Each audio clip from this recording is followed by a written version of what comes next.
What is going on, everybody? Joe Snow here, or Joe Miranda, for those of you from the Thrones world that know me.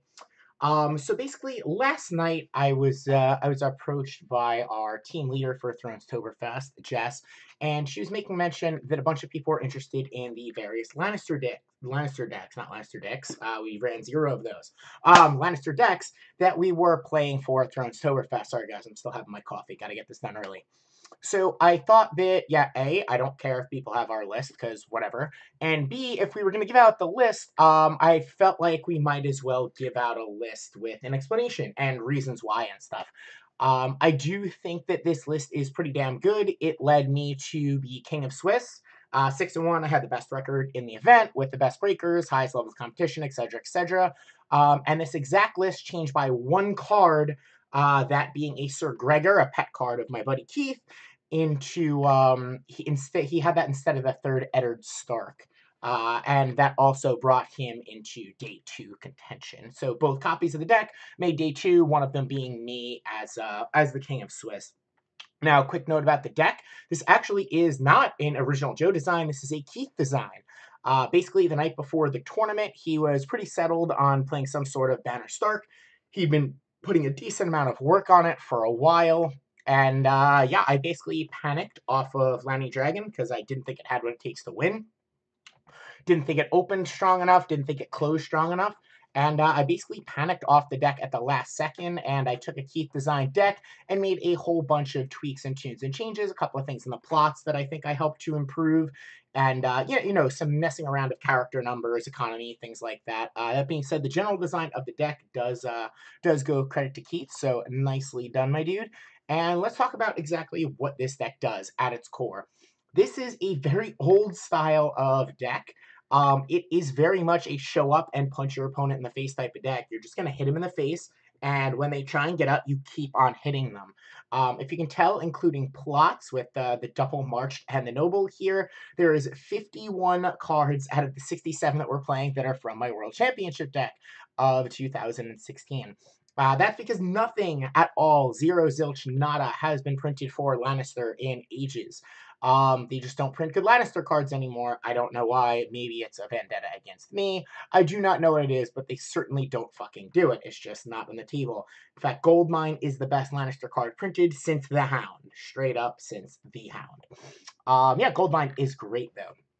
So, let's get into it. The plan of this deck, show up strong. You want to open hard, beat them in the face, and make sure they can never get up. Hence, you'll notice in the plots we have no reset. If you get to the point where you're going to need a reset, there's one of two things you do. You shift into gain power mode with your renowned characters, your Jaime, particularly your Eddard Stark, your Tywin, etc., etc., and or you lose. You die. That's it.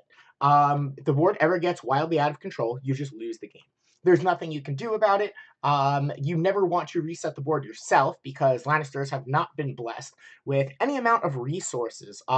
We basically can't win any war of attrition. The Stark package helps a little bit at making use of Flea Bottom, but we're still a much worse Flea Bottom deck than most other decks, and our card draw is absolutely pitiful. For most of the testing period, we were actually experimenting with In at the Crossroads. We sort of found that to be the best card draw available to Lannister, as terrible as that was.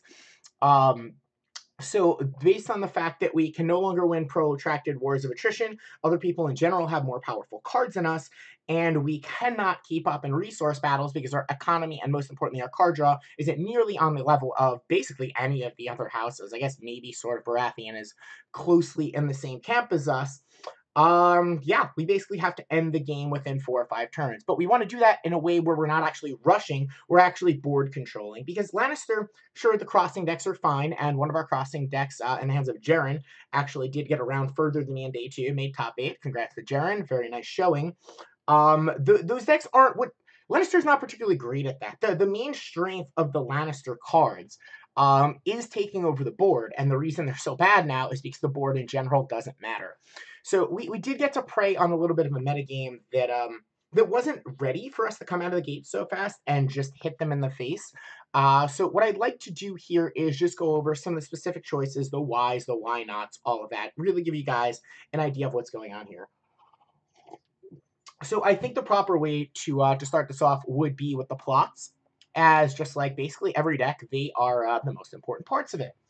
So as you can see, Noble Cause, an oldie but a goodie coming back. And I couldn't play this card in most of the Lannister decks we built in preparation for this tournament.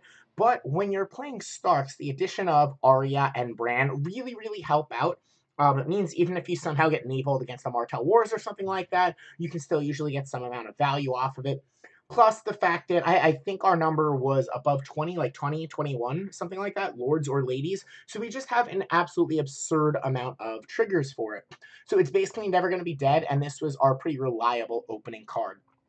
Now, after you open the game, the plan is in general to go board control, board control, board control, 5-8-2, you win or you die, and just hopefully you get them dead there. That's how a normal game plays out. So what are our board control options that are in the middle here? We have 2 March to the Wall. 2 March to the Wall, still absurd. It's a card I never leave home without. The card's insane. The second one, people still don't play around the second one. I don't know why. It just gets people. It's awesome. It's a great thing to work towards. A lot of times when you're in the challenge phase, what you should be thinking about is how do I work this into a state where some of my plots are going to be very favorable next turn, and you should know which plot you're aiming towards. March to the Wall is a super easy target to aim for. You want to shrink their board, something that this deck's naturally doing anyway. 2 of these were sort of a no-brainer.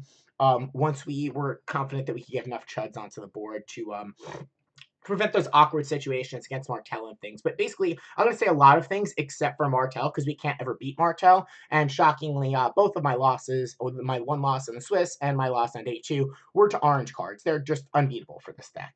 You just have to accept that you're like 5% against that deck if this is something you choose to play. And I will say, I don't recommend you play this deck at all in any way. The Lannister deck is still bad. The Lannister cards are still bad. If for some reason you're ill-fated to be drafted onto a Lannister team, or you just really enjoy the Lannister old school playstyle, then this is a deck you should try because I think it is a good example of what a deck like that should look like. I just don't think these type of decks in general are good right now. Send Force March is our other board control card. The 9 is the biggest number on the card. And there's also a real case for playing weapons at the door. If we were talking about this a lot afterwards, and had we been playing in a real tournament where, we could see more than one round of Night's Watch, etc., with a much more open metagame focus, weapons at the door might have been the card here. The 9, the initiative being super important, particularly when playing cards like Greatjon, and we want to end the game quick, etc. Also, being able to trigger it again works really nicely when you have things like Burned Men. Once in a while, use an Arya. It's great with Red Cloaks. If your Lancel ever blanks, the Tickler. You just have a ton of really good Force March targets in this deck, and that's not by accident. That was obviously by design here. I think there are actually enough cards between Lannister and Stark. You could have potentially gotten away from something like Burn Men once you're not playing 3-5-1, 3-5-1. First Snow of Winter. When you're not playing First Snow anymore, Burn Men becomes a lot less necessary. But with the double march, and particularly the forced march, we found it prudent to still stay at 3. So those are sort of our board control options. Then we come to Trade Routes, and Trade Routes is in here just because we needed another economy card, but one we didn't have to rely on to open. So Trade Routes, I think, is the best overall pound-for-pound economy card in the game, providing you don't need to rely on it to open. And since our deck has, I believe it's either 20 or 21, I don't know, one of you guys can count, 20 or 21 Lords and Ladies, Nobles, I guess for Noble Cause, we're so often going to be opening on Noble Cause that it's just insanely reliable at this point. So that for our second economy card, it's sort of a no-brainer to go with Trade Routes here. Even though we have a pretty location-light deck by modern examples, everyone else is slamming them down on the board. So that one was pretty much an easy call here. Then we come to You Win or You Die. Just like the best plot in the game, not even close right now. 5-8-2, draw 2 cards. I don't know. This was another card that should have never been printed. It's completely ridiculous and goes in basically every deck. I would be hard-pressed to find a deck where it doesn't belong in.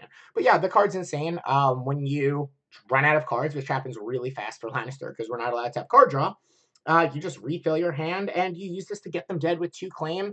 And, you just drew a bunch of cards, so you play a dude, put them to the sword, 2 claim, mill them, clear out their hand, blah, blah, blah, blah, blah, put them in an absolutely horrendous position. But they're going to be doing that to you, too. So, I mean, I guess it's technically fair is fair, but the card's absolutely absurd. Never leave home without it. And Varys' Riddle. Varys' Riddle, I think, is by far the most interesting of the different plot choices here. And the reason why this was a card I had originally included, just because I was going to have a ton of fun with it. And I just really enjoy the guessing games and trying to trick people and guess what people are going to do and get the payoffs for that, etc., etc. And then as I was sort of selling this to myself, it just became better and better in more and more situations. The key situations being A, we're incredibly weak to Valor. But if someone's going to Valor us, it's usually going to be because they have dupes and stuff on the board. So you can usually sniff out the Valor. If you Varus's Riddle into their Valor, assuming they had nothing in triplicate, this winds up in a scenario where the entire board is wiped and they played a 2-0-0, you played a 5-6-1. So even if you're down a card or two in hand, you get to make a much better presence on the board in that type of situation, and the Riddle's going to leave me ahead on a Valor turn. Now, I'm still happier not getting VM'd, but if I'm going to get VM'd, I'd like to have a Riddle for it. Other interesting plays with the riddle include when you can sniff out your opponent's going to hit you with a 5-8-2, you win or you die. It's usually pretty easy to tell when your opponent's going to be playing this card. And then, sure, they still have a much better card than you, but you're on a 5-6-1 that's also drawing you two cards. Like, it's still fun. You're behind in the interaction, but you win or you die is so far above the power level of plots that you really just can't expect to keep up with it. And even like coming out strictly behind it is just like the fine win there. That brings us to the biggest reason why Varus's Riddle is in the deck. Now, as I said, we are going to have to open up strong here because we need to end the game reasonably quickly, right? So our strongest openers are going to include Tywin and Greatjon because Greatjon is just straight up busted in the first 3 turns of the game. And Tywin is Tywin. He's actually still a man. Now, he's not the best character in the game anymore. He's not even fucking close. But he's still a very reasonable threat to have on the board for the early parts of the game. But with only 3 1-drops in the deck, and I don't think you can make a case for getting more than these 3 in here, it's incredibly hard to set up Tywin. And sometimes you can't even set up Greatjon with having March protection, right? And then do you really want to set up your Tywin and know they're going to march, but have to march them, and then you're down to 5 cards? No, no, no, no. This is all bullshit. But what you can do is make riskier lines of play and gain a shitload of equity by being able to set up Tywin Flea Bottom Rose Road hands. You can set up Greatjon Goldmine Kings Road hands, etc., and keep with a relative happy level of certainty because then in most of these scenarios, you can then open on Varus's Riddle. And if they do march you, you get the benefit of the double march. So they're at a 4-8-1-5, and the 5 actually mattering because it's the first turn of the game. Plus, they're on a 4-8-1, and you have an additional gold and a couple of extra reserve, and you got rid of 2 of their guys off their board and probably blew them out. This is exactly what happened to me in round 2 of the tournament. When I was playing against Team Targaryen, I was playing against Andy Boyd, a player that I definitely respect. The last time I had played him was in the finals of Dance of Dragons, where I'd also defeated him. And out of respect for his deck, I'm not going to give away the specific cards, but he set up a duplicated 2-drop against me, a duplicated 6-drop, a 2-drop, and I believe a Rose Road. It could have been an Illyrio's Estate or something, but I believe it was a Rose Road. And I had mulliganed into a very awkward hand where my setup choices were between duplicated Jaime Great Hall or regular Eddard Great Hall. So I set up the Eddard Great Hall, assuming he had to march me, and it worked exactly like a charm. He does in that spot have to watch. He's gonna to march. He's gonna get pitch away his 2, get rid of my 6-drop, have a duplicated 6 of his own, completely control the board. And what happened was I had more gold than him. He got rid of his duplicated 6 that he wasn't really ready for. And I got to slam down the duplicated Jaime that I had sitting in my hand from the setup phase, and I sort of just coasted from there. And not to say that it was an easy game or anything, but that was the defining play of the game. And although it never wound up happening with a Tywin or Greatjon, that was the reason it was in the deck. But the additional equity I get from being able to keep hands and not having to mulligan, and the additional range of hands that I can feel comfortable setting up and having outs to after I do mulligan really, really helped the case of Riddle. It comes back to a fundamental policy in that in card games, when you are behind and when you are disadvantaged, you're the one who needs to do the gambling. You're the one that needs to take the chances, roll the dice a little bit. Whereas when you're ahead and you're favored and advantaged, you should play a little bit more conservative. This is just, the way things work in card games. If you'd like to read more, I don't know, read any book on game theory. So being a Lannister player, and I'm not trying to sound facetious here, this is legitimately true, I'm going to have to gamble because I'm always behind because my cards are so awful. And some of the ways I cannot lose these games are by setting up one big six drops and a couple of locations or something like that, or Tywin Flea Bottom Rose Road. And just enabling me to have this other dimension of more keepable Tywin and more keepable Great John hands with I'm going to have to gamble them, but now I have this really nice insurance policy against the gamble. I'm going to be taking a lot of the time. Felt very, very powerful. So that is the reason for the plot list. Now that you've gotten an idea of it, let's go through the cards we have here.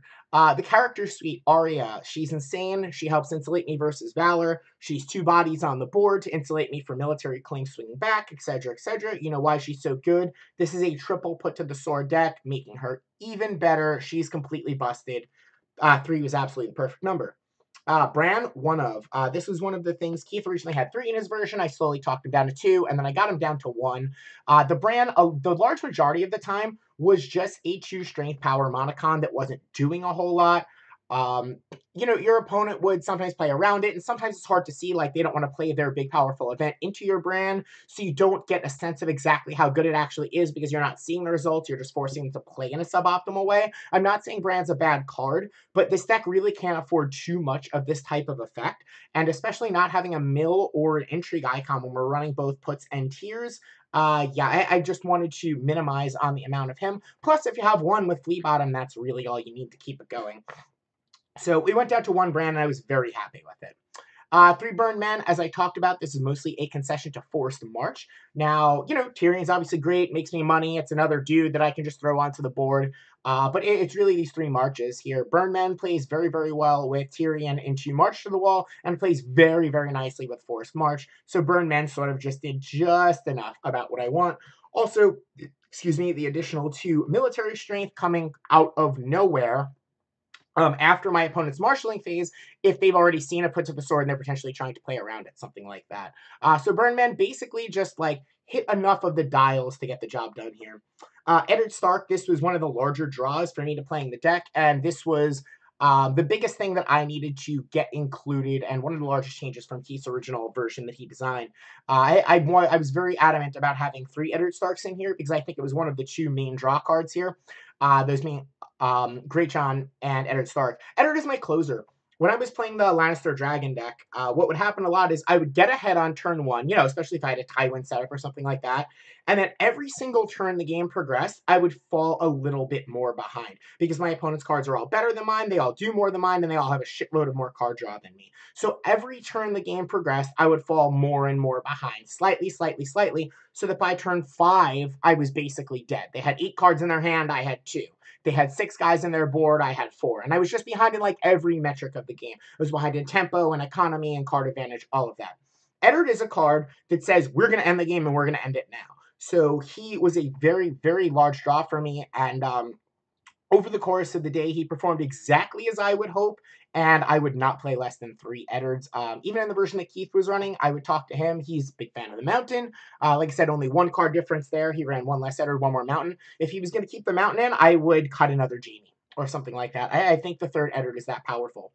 Now, Great John is sort of the other end of that spectrum. If you want to end the game fast, what's the best way to do so? And that's come out punching them in the face. There's no card in the game that punches people, no card in our colors here, or factions, whatever, that punches someone in the face quite as hard as a turn 1 Great John. The card's an absolute beating. He comes out really strong. He's doing multiple challenges. He's intimidating people. He's knocking down your whole board. He's really, really fucking good. And there was no reason to not play 3 of him. He, once again, impressed me throughout the course of the day. Jojen. Jojen was great little dork, man. Intrigue, power, stealth, squeaks through for that power when you really need it, gets off a Tears of Least when you really need it. His ability isn't worthless, but it isn't worth a whole lot. I think I only triggered it twice on the day. One time it was a draw, one time it was a discard. It's fine. Gives you a little bit more agency over how the next turn's going to play out. But it's just fine. I would still play the card even if it didn't have that other line of text in it. That's not particularly relevant to why it's in here, but fine. I don't know. Jojen was great. Love them as one of. The Merchant, I would have cut this guy, but he just makes setting up Tywin that much easier.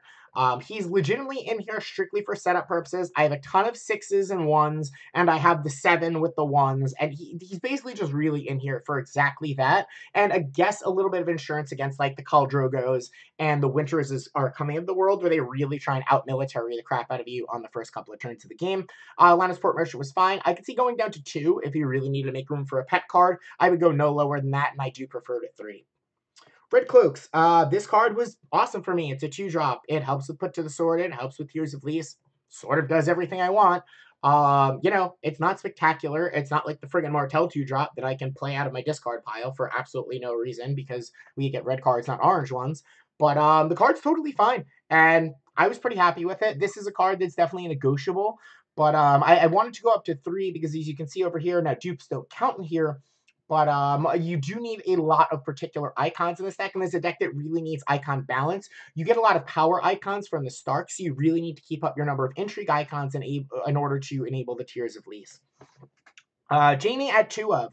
Look, you just can only play so many 6-drops. I would love it if we could have a third Jaime. In general, I am still a huge fan of the 3 or 1 rule on unique characters. I don't like playing 2. I feel like it makes you sort of more likely to not have a dupe and sort of more likely to draw a dead character after he's already been killed by some other effect. I hate the number 2, but this is just a strict curve concession. Something had to go, and I felt that the Eddard was too much more important than the Jaime. So the Jaime had to go, and we went down to 2 of him. Jaime was great for me all day. He always is. I think the Eddard was better. If we got a little bit better of economy, I'd like to bump that number back up to 3, but we really don't at the moment. Lancel's Obscene. This is actually this. All right, this card might be the best. I don't know. I did say that Goldmine was the best Lannister card printed since the Hound. I sort of forgot about Lancel.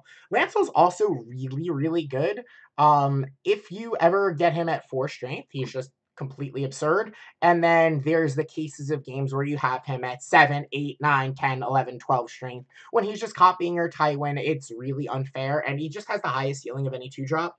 That I can think of currently. So he's great. Don't leave home without him. He's also, another little guy that can come down on the noble turn. Particularly, like, if I go, like, Tywin Dork Rose Road, I get Nablevold or something, I can still go Lancel and then have gold up for Tears. Like, he's just a nice little flexible lord here, and sweet. The Hound is great. He is, one of the few cards that actually works nicely with their flea bottom here. The Hound is the Hound. A lot of the times I would just leave him in play, as the tempo and the gold was much more important than the cards in my hand, because I basically didn't have much anyway, and I was getting all of the important ones out first, and I just needed to stick the board and really just beat people stupid as quickly as possible. So I did a lot less bouncing than I have in years past with the Hounds, returning him, replaying him, returning him, replaying him. He has great synergy with Flea Bottom. He's still a 3 of. That's what I want to be doing. Tickler was fine. He is a worse Red Cloaks that can also help me trigger Treachery when I do remember that I need unique Lannister in play, which I didn't screw up at all this tournament. I'm very, very proud of myself. But the Tickler is fine. Once in a while, I guess you actually use his Dominance ability. I think I got rid of a stand land out of Barra Dragon in round 1 of the tournament. I think that was against Julio, I want to say. If that's incorrect, someone correct me, but I think that's correct, but the game was pretty much decided by then anyway. The ability is largely irrelevant. He's just a 2/2 for 2 that, helps me proc Treachery, so we need him. Also, you play him off a Great Hall, which is kind of nice. Tyrion, this is my dude. He makes money. Look at all the things you need money for. He's Tyrion. And Tywin, big dog, I don't leave home without Tywins. This is one of the draws to playing this deck, but there are no draws to playing this deck because it's Lannister cards. It's a bad deck. We did go over this already. So now let's go to the attachments here. Pinch of Powder. This card was super impressive for me, and I didn't even figure out how it worked until the round of 16 on day 2. After I used it, I thought it went straight to the discard, the graveyard, whatever you want to call it. Apparently, it goes back to your hand, so that's unreasonable. And I got a nice little laugh out of the crowd when I said how bad the game was when I figured that out in the middle of my match. But I don't know. It's a completely absurd card. I think 2 is the correct number because A, it costs 3 over turn. Oh, you can spread it out over turns, but it does cost 3 to get off. And also, it comes back to your hand, apparently, for some ridiculous reason. So, yeah, 2 of them is a great number. Big fan. Frozen Solid sort of underperformed for me, but that's mostly because my opponents weren't drawing Flea Bottom. The thing is, when you want a frozen solid and don't have one, it's a terrible, terrible, terrible feeling.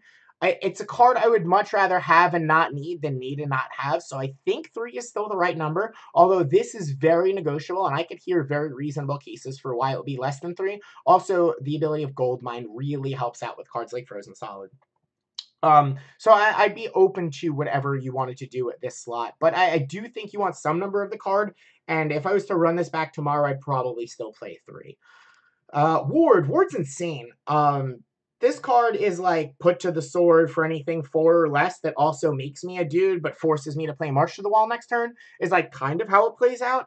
And one of the other major reasons why I'm able to run two marches and can run two marches. So, like, I'll ward something, they'll go to get it back. I'll be forced to march from the wall because a lot of times they'll be playing like the 4/7 one to get it back. Their guy goes away. They feel really bad about everything. And then they're like, well, the one redeeming factor is at least his march to the wall is out of the way. No, fuck you, buddy. I have another one coming for you next turn. And you just crush people with it. Also, Ward just crushes people's souls. This is probably the single card in the deck that when I played it, people do like the really that's the power level of this card, and I don't think any other card in the deck really has that level of power as Ward right now. That being said, it's expensive. It's hard to reduce with our locations. I think two's the right number. Three is just super hard to pull off, but Ward's busted. Don't go less than two. Then we come to our location package here. Went down to two flea bottom. I was on three for basically the entirety of testing. We just had to make some last minute concessions to economy. And that was the card to go because we don't exactly have a great flea bottom package. And one of the things I did sort of admire about the Stark deck, and particularly in comparison with the Dragon, one of the best things the Dragon had going for it was like the flea bottom Second Sons package. But I also felt that that deck relied upon it. Now, the Stark deck doesn't really give a fuck if it's flea bottom works. If it's working, great. It's another angle of attack. But it's not anything that the deck relies upon. It's just sort of an extra dimension added in rather than one of the focal points of the deck. And I did expect that a lot of people in the tournament would play awful, terrible, horrendously bad, unplayable cards like Isle of Ravens. And it was right. A lot of people did play Isle of Ravens. And that card can make Flea Bottom, particularly difficult to get off. But now I don't have to care about it. And like if I'm playing the Dragon deck, I can actually be negatively impacted by my opponent making a terrible deck building choice to play a shitty card like that, and it can still actually have an effect on me. But with a deck like this, where it's just using it as another dimension, just play your bad card, and it's just you mulliganing and wasting a gold. So awesome. Yeah, so I was very happy with the lighter flea bottom package in this deck. Now, that being said, if Lannister had more cards that could take advantage of it, I would have, because it's just so insanely powerful. But that's not a position we were in, so yeah, I was fine with it. Goldmine is incredible. This is the card that just impressed me more than anything else in every version of Lannister I played throughout the entirety of the tournament. It's obviously best on setup, particularly in this punch them in the face style deck and then keep punching them so they can't get up. It's really difficult to squeak in the 2 gold on a turn that's not on setup or turn 1. That's why we only have 2 of them. Otherwise, you would have 3 because it really shines its hardest on setup. But once it's in play, my God. Instead of drawing 2 cards a turn, you're drawing 3 and choosing your 2, which is just incredible. It also lets me get away with playing 9 economy locations and the 9 events, particularly situational events. Put to the swords are only good when I have more military on board than my opponent. Tears are only good when I'm able to get it off and my opponent has a target that I want to tears. Now, when something goes wrong, I can just loot it away. Loot's a term for Magic the Gathering, for those of you that don't know. Well, there's actually rummage, because you discard, then draw. But in either case, discard it, draw something new.